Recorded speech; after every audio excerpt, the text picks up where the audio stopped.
Well, people, it is Sunday, fresh off the Alabama Ole Miss matchup at Balt Hemingway Stadium in Oxford, Mississippi. You're rocking and rolling right now. Hottest podcast you're going to find anywhere out there talking Crimson Tide football, that being the BAMA Elite Touchdown Alabama magazine with my guys Justin Smith, the lead scouting and recruiting analyst for TDA, Patrick Dowd, P-Money Dowd, breaking news reporter here for TDA. I'm yours truly, Stephen M. Smith. And before we get into anything, you guys check out the Big Game College Football Podcast Network and audio stream for the best coverage of college football in the South. So we want you guys to check us out here, the Bama Elite, right here on YouTube.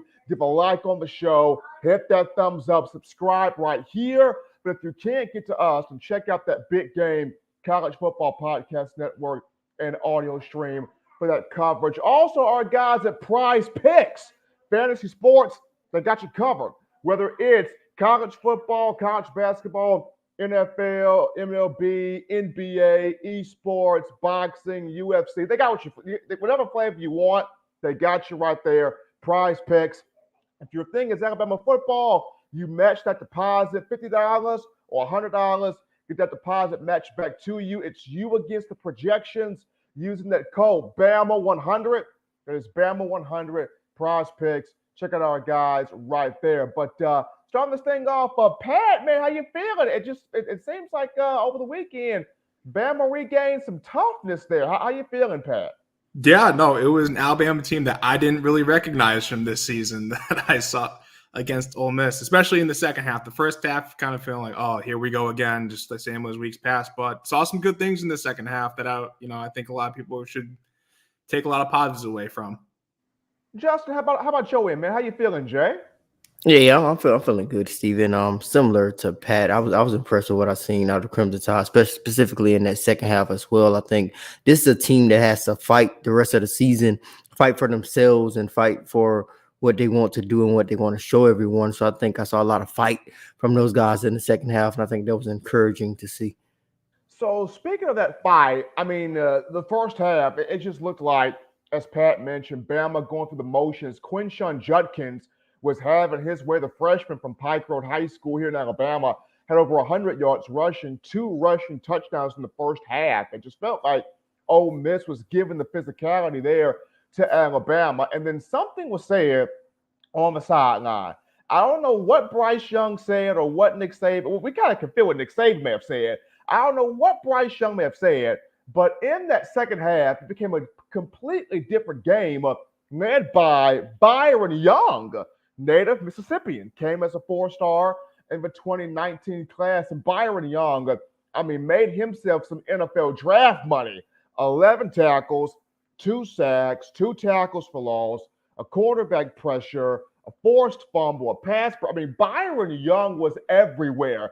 He was what you look for from Will Anderson in this matchup against Ole Miss. 47 was getting after Jackson Dart. Dallas Turner made plays. Terrion Arnold stepped up in the absence of Eli Ricks, got hurt there. Coach Saban said he's okay. But 47, Pat, made his presence felt all game long and brought that competitive, that hateful competitive attitude that Coach Saban talked about. Big day for Byron Young. Oh, it was a huge day for Byron Young, and he was one of the guys I was looking forward to watching in an extended role this season for Alabama, because we saw flashes of him in the past when Alabama had such a deep defensive line rotation. He really showed some flashes of really good things, and I think it came to fruition this week against Ole Miss. 11 tackles, 2 sacks, couple tackles for loss. I think he also had 5 quarterback pressures total too, and he was instrumental up front for Alabama, and whether it was helping stop the run in the second half or getting after Jackson Dart, I think that was probably the best I've ever seen him play. Yeah, and I'm giving a lot of respect to you, Pat, because I know you spoke highly of Byron heading into the season. I know you were high on him before the season started, and like you said, he did come into this game playing a little bit different. Like I've said consistently, we talked about it. Alabama's interior guys have not played at their best in our opinions. And just looking at what Alabama has had in the past, they're definitely not playing at those guys' level. But taking a look at what Byron Young was able to do yesterday, the thing that I was most impressed with was his ability to get after Dart. Alabama was able to get some pressure on the quarterback from their interior guys with Young. And Young was making moves. He was using his hands and arms to get defenders off him, evading blocks. I really like that, what I seen out of Young and his ability to fight and not really being situations where a lot of times the season where Alabama defensive linemen are basically lucked into sacks. The quarterback basically moved up in the pocket and they basically ran into the defensive lineman. But Young was actually going to get darts. So yeah, I was really impressed with Byron Young. Yeah, similar to you, I think that was his best game that I've seen him play at Alabama. So going from Young's fight to an offensive player's fight, Jase McClellan put it on over the weekend. And we all look at Jahmyr Gibbs as running back one. Gibbs with the speed, the burst, the cutback ability, the playmaking style that he has. He sustained a twisted ankle against Ole Miss. So Jase McClellan goes out there, and boy, did we see the power. Stick a foot in the ground, go up and down the field, knock off wimpy tacklers, keep his balance, bull through guys. I mean, Jase McClellan played like he was determined, on a mission, ran with a purpose and a style to him that it even fired up the offensive line. You had J.C. Latham throwing pancake blocks. You had Emil Ekiyor pulling around throwing blocks. Like Jase McClellan turned on an energy from a run perspective where, I mean, McClellan even had Bill O'Brien trying to trust the run game more, even though O'Brien didn't stick with it. He didn't stick with it. The way that Jase played even had O'Brien going, I might need to stick with this run because the way Jase is running too is playing with some energy, Justin. Yeah, this thing I've been preaching about the last couple of weeks. Alabama's running backs do not get an opportunity to get a feel of the game sometimes. It was games earlier this season. I think Jahmyr Gibbs finished the game with like 10 or 12 carries. I think Jase McClellan had 18 plus carries this past game. The offensive line got to feel the game, got an opportunity to know how it feels to go after the defense and not basically protect the quarterback all the time. I just think consistently running the football. I know sometimes you might get 2 to 3 yards there, but that's part of the run game. You talk to any running back, NFL Hall of Famers, NFL running backs, they always say, they want some touches. They want to get some touches early to get a feel of the game, to get a feel of running the football. And I think that is something that Bill O'Brien hasn't done a good job with this season. And I think that is something Alabama can do because I feel they have great backs. I feel Jase McClellan is a back that can get downhill, although we haven't seen him run downhill a lot this season. We've seen it more so in the past in this season, but this past game showed that he can be a downhill running back. I really like Rodell Williams in terms of getting down the field. I think Jahmyr Gibbs is more of an explosive guy who seems to be really, really good in space. But Alabama had a loaded backfield heading into the season. We were talking highly about it. I just feel those guys weren't used to the best of their ability this season. And I think this past game showed that they can do something if you give them an opportunity. Hey, lean on them. You can lean on these guys. These guys are worthy of being leaned on. Yeah, and this goes back to what I said earlier. This is part of the Alabama team that I didn't recognize in the second half because early on in the game, the run game wasn't really working. There wasn't much there, and then also Jahmyr Gibbs goes down with a twisted ankle. You don't have your superstar running back, but Bill O'Brien hung in there with the run game with Jase McClellan, and it wasn't pretty at times. I mean, there wasn't necessarily any long breaks, but I mean, he carried like the entire Ole Miss defense on his back one time. He moved the chains, killed the clock a little bit. I mean, I was just honestly pretty surprised that Bill O'Brien just kind of clamped down and said, you know what, we're gonna run the football here. And I could tell you, it definitely benefited the offensive line because every single offensive line would prefer to run block more so than they would like to pass block because the whole part. Every unit wants to impose their will on the defense, and they did so this game, and they were able to run the clock down to chew the clock in the second half. And yeah, I think there's some good things to see from Bill O'Brien in terms of the run game in the second half of this one. There was, and flipping from that, guys, to Bryce Young did have 3 touchdown passes in the game. He found Cameron Latu. He found Jermaine Burton. Burton's first touchdown reception since earlier in the season against Texas A&M. But of course, Ja'Cory Brooks with the touchdown. Now, Brooks had 61 yards receiving the matchup to lead all wideouts. Pat, it just feels like to me, Ja'Cory wants to be the number one guy, but at times Alabama tries to force feed him too much. But Ja'Cory has the competitiveness. He wants to be the number one guy. Yeah, no, he definitely has the competitiveness. I think I think he has that kind of attitude about himself. And yeah, Alabama definitely tries to force. He has tried to force feed him the ball the last 2 weeks. He had 17 targets against LSU a week ago in the loss, and then this game he led the team in receiving yards and had that clutch touchdown down the stretch. And look, I think he's a big time player. He really stepped up in the big moments of Alabama last season. We all remember that catch in the Iron Bowl that really cemented himself as a guy who can really contribute to the team. And look, I think he's probably their number one by default. I wouldn't necessarily say that, he's burst onto the scene here and is really taking over this receivers room. I just think he's being the most productive right now and the most consistent. Yeah, I think that's the biggest thing when you take a look at this season, look at Alabama's wide receivers, that deep rotation that they have. They have not determined a set group of wide receivers. We haven't seen these last couple of years Alabama have a rotation where they're rotating like 5 or 6 guys in and out. And of course, he's part of that rotation. So I think Brooks has grown.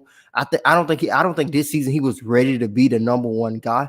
If he was a number 2 guy with a guy like Jameson Williams or Devontae Smith, I think he probably had a better season playing off of one of those guys. So I think he will grow up and get better in the future. I think he's a guy with just coming out of high school. Some of the things that really stood out when watching his film. Guy with great route running ability coming out of high school. I think his routes are great. I think he definitely needs to improve on it, but looking at Alabama's team right now, by default, he still may be one of their best route runners on their team right now. And I think he just has to grow some more, continue to get better in everything. I think also, of course, at Alabama, we've seen so many times where freshmen come in ready to play, ready to make an impact, ready to score the game-winning touchdown in the national championship, going back to Devontae Smith. But unfortunately, I feel Ja'Cory Brooks is a guy who is going to benefit from growing in Alabama's program.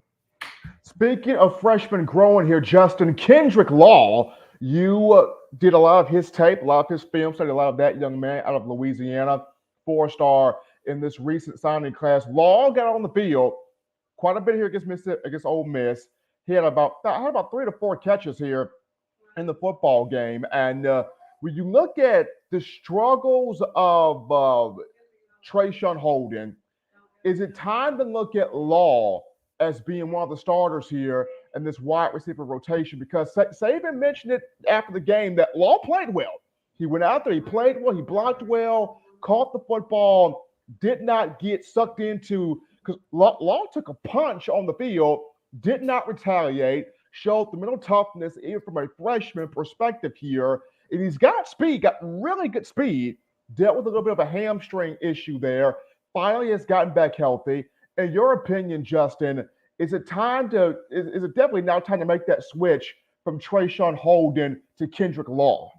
Yeah, I really like what I've seen out of Law. He's a guy who's listed as an athlete on most recruiting sites coming out of high school, played a lot of running back for Shreveport High School during his time at the high school football level. So, yeah, he was really impressive this past game. And like what Nick Saban said, they've been trying to put him in the game, but unfortunately he's been dealing with a hamstring injury, so he wasn't able to play the last couple of weeks. So I kind of wondered, he was they rotated guys in and out, so you weren't sure, like, where's Kendrick Law? So you really didn't put any attention on it, but he suffered a hamstring and everything. But with Law, I think he's a dynamic guy because he's built like a running back. You guys see him on Saturday. It looks as if he has a running back build with the muscle and the build he has already as a freshman. So I think the Crimson Tide will benefit from getting him on the field in terms of possibly taking Trayshawn Holden's spot. I'm not sure where Holden stands on the depth chart at the moment because I didn't see him a lot. Like I told you guys earlier, at the beginning of the game on the CBS depth chart, he was listed as a starter, but I didn't see him have that many snaps in that particular game. So I think Law is a guy the Crimson Tide want to include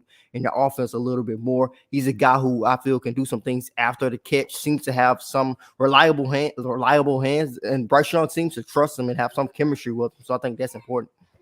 Yeah, I'm not really sure where Trayshawn Holden stands in the depth chart. I don't remember seeing him on the field at all, but I could be wrong. But yeah, Kendrick Law is one of these young guys who's really stepped up for Alabama, again, especially against Ole Miss. I know he was dealing with the hamstring injury, like Justin mentioned here, but I mean, even dating back to the spring game, he had some pretty impressive catches during that game. It was probably one of these young guys who was viewed as one of these young guys who can contribute. Unfortunately, he got injured partway through the year, but even looking toward next year, I know that Alabama's receivers room has struggled as a whole, but the experience that guys like JoJo Earl, Kobe Prentice, and Kendrick Law are getting this season, I think is going to really help them in the future. And I see someone in the chat mentioning Isaiah Bond, and that's another one of these young guys that Saban's talked about who can possibly make a contribution here in the future. So I do think, all in all, even though this is a bit of a down year in terms of the receiving room, I think it's going to benefit them going into next year because of the experience that they've gained. Absolutely, Pat. And just, you got my man Justin Riley here, the Bama Standard, writing in. Remove Holden and Burton in favor of Bond and Law. And we've seen so many freshmen throughout the history of Alabama football under Coach Saban that are just ready to make plays. I mean, Kobe Prentice came in this season ready to make plays. Isaiah Bond with the speed to take the top off of defense, ready to make plays. Kendrick Law, now that we know it was a hamstring issue, he's back out there. You see, he's a guy ready to make plays. And then this is not to mention guys that are going to come in next year like Malik Benson, ready to make plays as a JUCO guy. So I feel like even with the rough patches this season, it does really help in terms of, you think about spring of next year, how these guys are going to look in spring ball, how these guys look in summer workouts next year and fall camp next year. And definitely next season when you discuss who could be the starting quarterback between Ty Simpson and Jalen Milroe. I mean, that's going to be fun right there in itself. So a lot to look at here in the offseason, especially with Alabama showing against Ole Miss. There's still a lot to play for. There's still a lot to go after. And there's still some things to be excited about when you look at finishing this season strong and opening up the next campaign here. And then you can't forget also Shaz Preston, who is going to be a part of that receiver core for the years to come, especially next year. We still have the people asking, what about Tyler Harrell? Is he still hurt? Tyler Harrell is not still hurt. We're just wondering, where is that guy for real? I mean, we saw him against Mississippi State. Haven't seen him much at all, since then. So it kind of is what it is at this point. But something that was interesting, Justin, Devontae Smith, defensive back, got some reps against Ole Miss and actually looked pretty solid out there. I mean, you covered him. A guy that can play safety, he can play star, he can play corner. What impressed you about Devontae Smith, the DB that you saw out there? Of course, he's one of those young guys. He's definitely going to have some more experience. I think the more we see him, we'll get an opportunity to see how he has grown basically under the radar with him not having much playing time. I think the biggest thing with him, he had to put some size on him. He was really, really small when he came to Alabama. Unfortunately, I didn't get an opportunity to see him at high school football level. But when he came to Alabama, you looked at him like, yo, who is that little kid on Alabama's team? Because he had a very small frame. He definitely benefited from Alabama's strength and conditioning staff so far during his time in Tuscaloosa. So I think that's another thing we have just to watch for the future. You talked about the future. He's going to be one of those guys whose name is going to be in the conversation next season because Alabama is going to lose so much in that secondary, specifically those safeties, DeMarco Hellum, Jordan Battle, possibly a guy like Eli Ricks. So I think he's going to be one of those guys who's going to be in rotation next season. So there's going to be a lot to talk about this offseason when you look at Alabama's depth chart and some of the questions that they will be left to answer. Looking at Will Anderson, those interior defensive linemen, Byron Young, it's going to be a lot to talk about. Yeah, I will say this. I think Alabama's had a pretty good history of recruiting Devontae Smiths who are skinny. So I think he has a chance to be a pretty good player here. And I think this time of year is also really important, like I mentioned with the receivers. I'd have to look at it. I think there's like the slimmest chance that Alabama may be able to slip in the playoff, but for all intents and purposes, their postseason chances are probably over. They're probably looking at a New Year's Six bowl. So this time of year is in the last couple of the closing games of the regular season. I think it can be a really important time for Nick to kind of rotate in some of these young guys, build that depth going into next season because they're losing a lot on the defensive side of the ball. And then they're going to be losing Bryce Young next year. I don't know how much they're really going to play the backup quarterbacks, but this is a really important time to develop a lot of these younger players because they're going to need them next season. Speaking of developing younger players, Deontay Lawson continues to step up. He had 2 pass breakups here against Ole Miss. And when he's out there, he shoots the gaps, he flies around the field, he dissects plays. the guy is a heat-seeking missile as an inside linebacker. And you look at, To'o, Jaden Moody will both be gone after this season. I mean, Justin, when you look at Deontay Lawson, sizing him up for next year, because you got to play him more now in these last couple of games here. Does Lawson fit more as a weak side linebacker, just see ball, get ball, or could he be a middle linebacker for next season? I think he can be a middle linebacker just based on he's going to be the most experienced guy next season, probably in that linebacker room. Just looking at that rotation, and I will say this. I've said this a couple of times recently. I feel like this next group of linebackers, looking at guys like Sean Murphy, Kendrick Blackshear, and Deontay Lawson as well. I feel like this group has an opportunity. Jihad Campbell now. Jihad Campbell. Yeah, Jihad Campbell too. That group has an opportunity to be better than this last group that has come through Alabama in terms of those last couple of guys who have been inside linebackers for the top. Of course, that's on paper. That's potential what we've seen out of them. They're going to have to be developed. They're going to have to show it. But in terms of their potential, I think they definitely have an opportunity to be a different group than the groups that we've seen in the recent history when it comes to Alabama's inside linebackers. And I think that I was most impressed with Deontay Lawson watching that game was some in coverage. I think that's really impressive. I think if you're going to be a linebacker in today's game, you're going to have to defend the pass really well if you want to get to the college level and if you want to get to the NFL.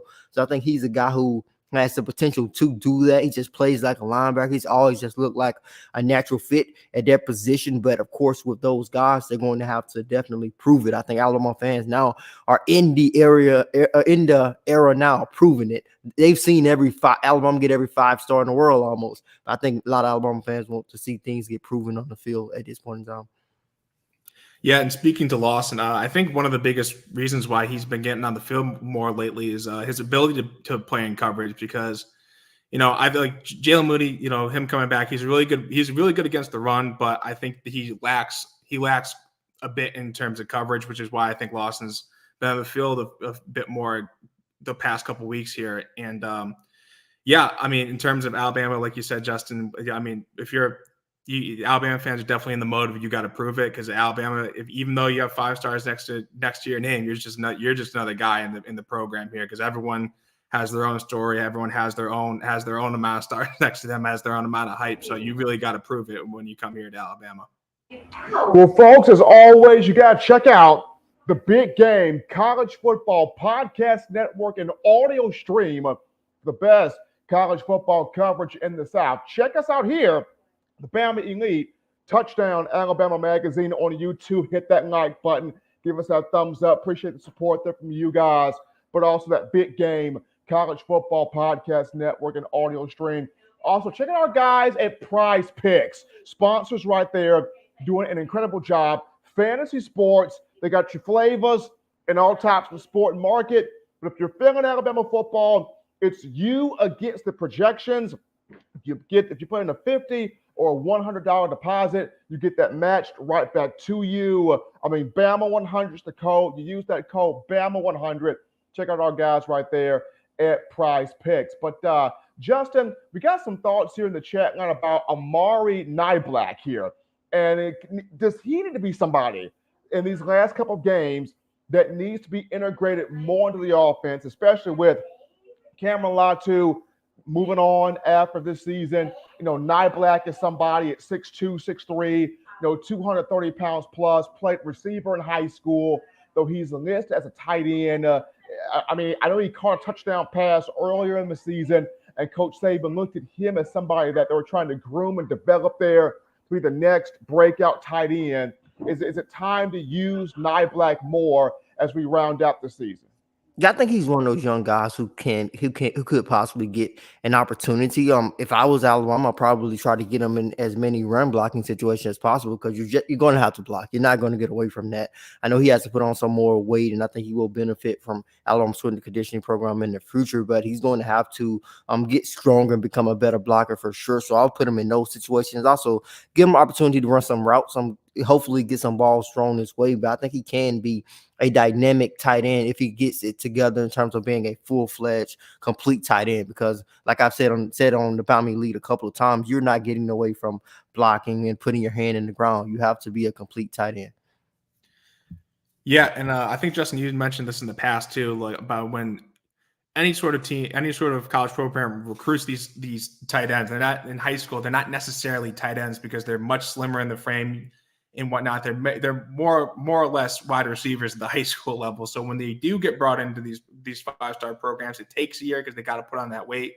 And some of these guys need to be taught how to run block, and especially at Alabama, you're not going to get on the field unless you can run block, unless you're an unbelievable route runner and pass catcher. Then you may as well just play receiver. So I agree with you. Black probably needs the reps here in the next week or so in terms of run blocking in game. So he may be able to have his chance to get on the field, but I think it's going to take another offseason of training in the strength and conditioning program before he's really, really a complete player in this offense. Well, Brian Watson offers a great comment to me. He says, Stephen M., Christian Leary, he needs to be on the field. I've been talking about this all season. Christian Leary, the track speed that he has, the 100-meter dash speed that he has, he needs to be out there. And we have not seen Leary at all this season. I don't understand why. I mean, I know last season he was used as more of an emergency running back here along with DeMoy Kennedy, but I don't get why Christian Leary is not on the field, and his speed and his athleticism, his burst is not utilized. He looks like a receiver now. He's thickened up in the body. We saw him in the spring game, 5 catches, 106 yards, a touchdown. I don't get it. I just really do not get it. And I hope that this is not a young man that Bama loses to the transfer portal because he's not being utilized, because his skill set is not being put on the field and on display. So it's definitely a head scratcher, Justin, not seeing Leary out there, because you were the guy, Justin, that scouted him out at Edgewater High School in Orlando, Florida. So you saw all of Christian Leary. I just don't get why his talent has gone unnoticed. Yeah, I think that's a question. Like those are one of those questions where you have to ask the coaching staff. You're not really sure.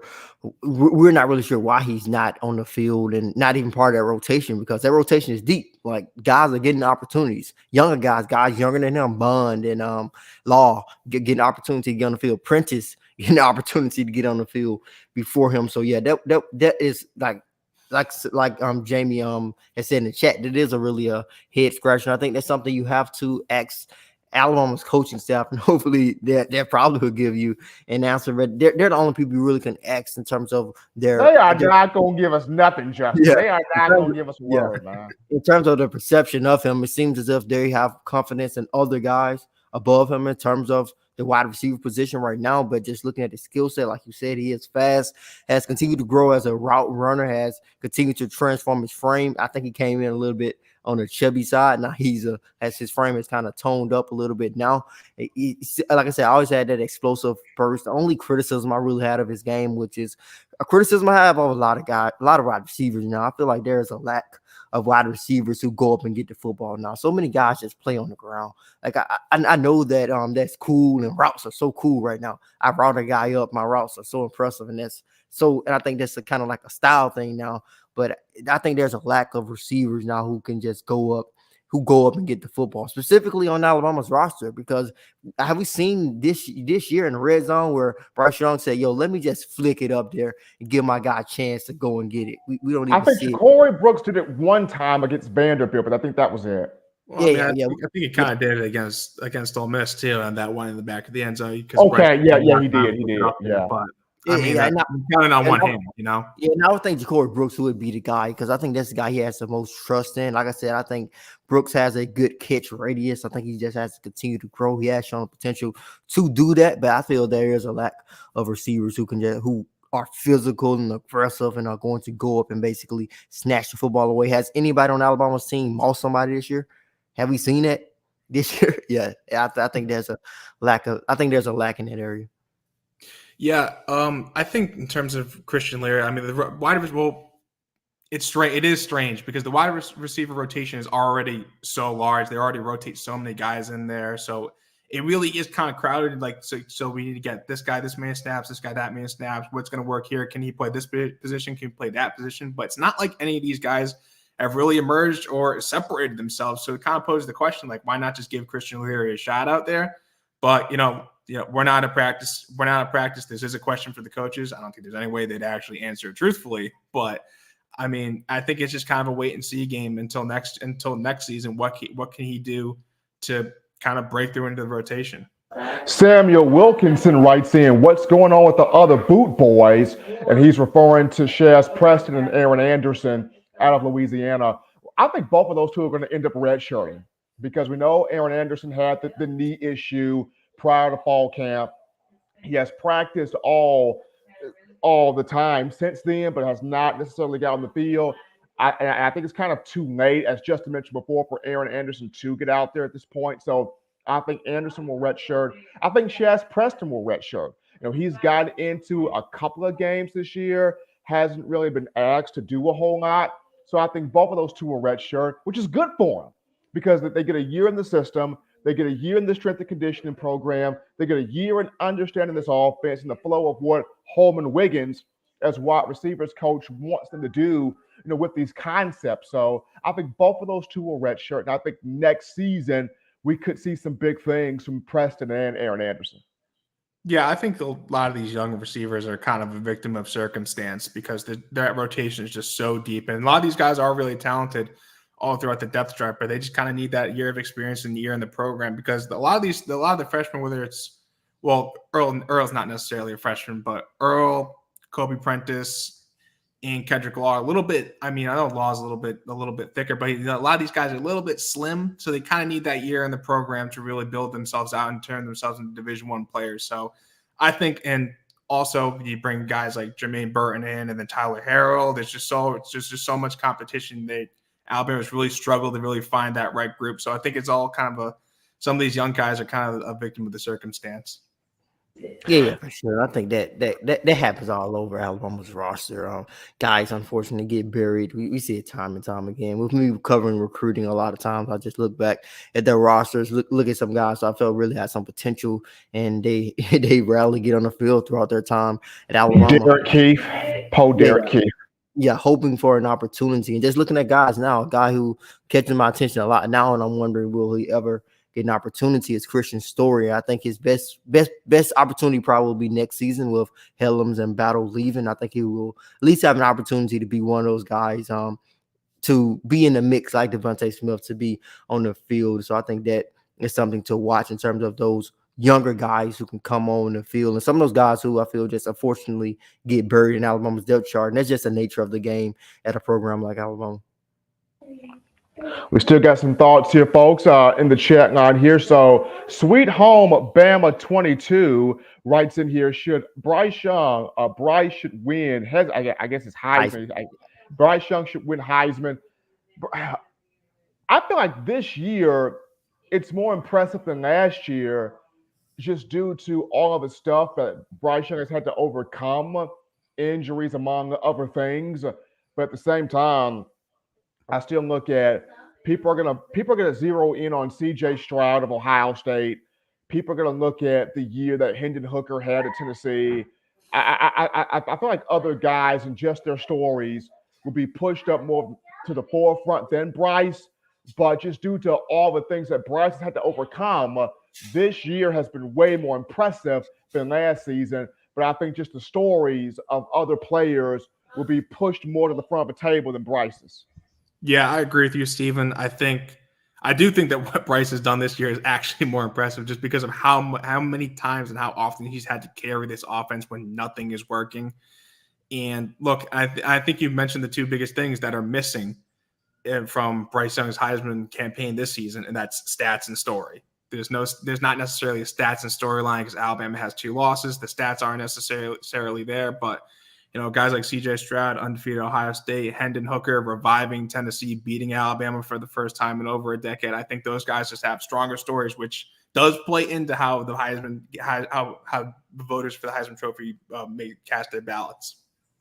Yeah, I definitely can understand that. But I do feel if Alabama was undefeated and they were going to the SEC championship and possibly to the national championship, and he had to battle through all that, and he did. Alabama did pull out wins in those games. I think he will have a much stronger case for sure. I think if his stats could be a little bit better, but I think his case would be really strong. I think this is one of those weird seasons where there isn't a runaway Heisman guy. I think if his season was a little bit better, I think he would be in the conversation for sure to be one of the guys to possibly be a guy who can win back-to-back Heisman. But unfortunately, like you guys said, story plays a huge role in this. They're not going to give it to a guy who didn't even take his team to a conference championship for sure. Well, guys, now we got a comment. Now we got a comment in here from Dolomite. Dolomite writing in, shaking my head. Burton should have stayed at Georgia. He got more opportunities with a better quarterback in Bryce and still struggling to get to be a 600-yard receiver. He ain't no 1,000-yard receiver. So there's Dolomite there with the honest thoughts on Jermaine Burton. And even though Coach Saban mentioned him as the most consistent receiver, all throughout the spring, and just here in the season, it just has not clicked for Burton. There have been moments where you're wondering, is he running his routes at full stride or is he jogging his routes? There are moments where he kind of looks back at Bryce Young as if to say, can you throw me the ball now? And Bryce is like, run your route and I'll get you the ball. And he's not running the route. And Jermaine Burton this season, what does he have? Like barely 400 receiving yards, 3 touchdowns. It just has not clicked for somebody of whom when he came to Alabama from Georgia in the transfer portal, people had this idea, okay, Burton's the guy. It just has not looked that way for him at all this season, Pat.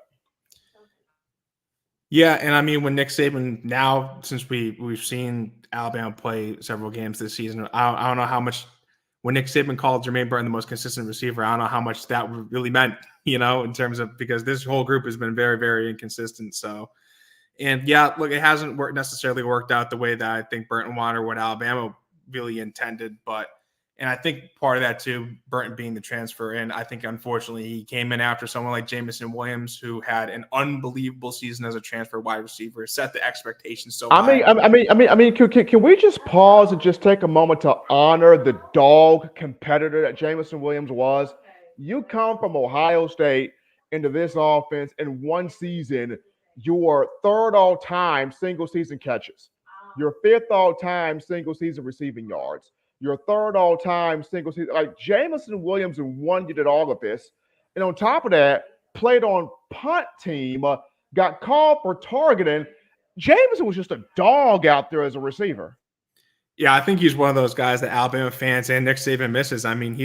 He was their star wide receiver last year, but he asked Nick Saban to play punt team late in the season. He was going down and nailing guys. I think he's one of those relentless competitors that Alabama kind of misses in the wide receiver room. And then also someone like John Mechie, I think he had over 100 receptions last year too. And he was a guy who had to change and morph his role from his second year starting and then until last season. Because he really became that kind of possession guy to move the sticks that Alabama has been really kind of missing this season. So I think Alabama even now has a greater appreciation for that wide receiver room this season. Oh, absolutely. When you don't have Mechie and you don't have Jameson Williams, and for as much as people ragged on Slade Bolden, 3rd and 5, Slade Bolden sitting in his zone, catching a pass, getting a first down or something. Slade provided some type of value, in that spot. So not having those 3 guys, it really hurt because you're looking to guys that are not necessarily ready to be the number 1 guy. But, like we all mentioned, this experience is going to be paramount for next spring and most importantly here next season. So guys, as we look at, you got Austin Peay coming up, you got Auburn coming up to end the regular season, and then you got the bowl game, which we'll all be watching out on, on the bowl matchup. I'm gonna start this off with you, Pat. Which young player are you the most excited to see finish this strong and then jumpstart into spring? I'm probably looking at somebody like Deontay Lawson just to get that extra year of experience because we talked about Alabama is going to be losing both his starting middle linebackers in the middle, and he can really emerge as that leader of the defense next season that they're really going to be looking for. So he's one of the guys, and then also obviously Amari in the Black, and then some of these other young wide receivers, and then also maybe even Tyler Booker. Maybe we see him shift out to tackle a little bit. I know Alabama's tackles that have this season, J.C. Latham and Tyler Steen. Tyler Steen haven't actually been pretty solid this season, but maybe Tyler Booker steps out, gets some reps at tackle because one of those spots is going to be open next season. They want to create that experience on the offensive line. So there's several guys too on the defensive side of the ball. I mean, we talked about all the linebackers Alabama has that needs to get in the rotation. Someone like even Jeremiah Alexander, maybe he gets onto the field. Who knows? So especially next week against Austin Peay, even though Nick Saban probably doesn't want to admit it, I would imagine a lot of these younger guys are going to get an opportunity. Yeah, I think I would go to the safety position. I think I'm looking at some of those younger safety guys who are reserves right now, like guys we talked about, Christian Story, the Jake Popes of the world, those guys who are behind DeMarco Hellams and Jordan Battle, because we saw Alabama give Devontae Smith some snaps, because you look up at Alabama, those safeties are gone next season, and those guys behind them don't have much experience. So I think you're going to try and hope that you can get them some experience at the end of this season here over these last couple of games, and hopefully in the bowl games as well. But as Eric said in the chat here, you have to look out for those safeties who are coming in as freshmen next season, who's going to try to compete for some spots. When you talk about Caleb Downs, Tony Mitchell, Brayson Hubbard, those guys are coming to Alabama with the thought that I have a chance to Jameel Hurley. I think Jaleel will be more of a cornerback, but those, I think he plays safety too. But Mitchell and Downs and Hubbard are coming in with the thought that they can play early. Mitchell, that's basically what he told me when I got an opportunity to talk with him a couple of months ago about like why he chose Alabama, just talking about some of the things in the different parts of the program. He said he was really excited about, I'm getting an opportunity to play as a freshman. Like he said that he knows that he feels that they're going to have the opportunity. So those guys are coming in hungry. Everybody high on Downs. I am high on him too. I think he could be in the conversation to be the number one player in the nation in this 2023 class. But like we said earlier, you got to come in and prove it. Those guys are 5-star. Alabama has 3 5-star defensive backs committed, but they have to come in and prove it as well. But I'm looking at Downs and Mitchell as guys who can come up and possibly shake up some things when it comes to Alabama safety's position. That is what Alabama has preached to them, saying, Hellams and Battle are going to be going next season. Safety positions up for grabs. So that is why I feel like they are most likely going to stay locked in for the Crimson Tide. I'm looking forward to seeing the defensive line moving forward here. Guys like Tim Keenan III, Damon Payne, those guys getting more reps in there, and how they continue to grow for it. Monkel Goodwine, I remember when he was being recruited, the big factor he is. So the defensive line, those young guys right there, I will keep my eyes on. Also, flipping back the wide receivers, guys like Isaiah Bond, Kendrick Law, and then Aaron Anderson coming off that injury. How will the speed be there? Will the explosiveness be there? Those 3, Bond, Aaron Anderson, Kendrick Law. And then my eyes will be on that quarterback situation. Milroe and Ty Simpson. As good as Milroe is, Ty Simpson has worked with the quarterback country group. This is a group that helped train A.J. McCarron, Jacob Coker, and Mac Jones. And now you got Ty Simpson working with this group. Simpson's gotten bigger. His frame's bulked up more. And he's got a laser of an arm. He can rip. He can let it fly. That's going to be very intriguing next spring, watching Milroe and Simpson, and which one takes this. That's going to be fun to watch, Pat. No, I agree, because the quarterback controversy or competition is going to be something it's going to be talked about for months leading into the next season. Who's going to be able to replace Bryce Young? And I know Jalen Milroe, he's a fantastic athlete when utilizing his legs. I know probably if he was the starter, the offense would be a little bit more tailored to him, but he has a ways to go in the passing game. So I will be really intrigued to see Ty Simpson actually get some on-field reps and some live action and throwing the football. So that's another thing I'm actually looking forward to as the season concludes.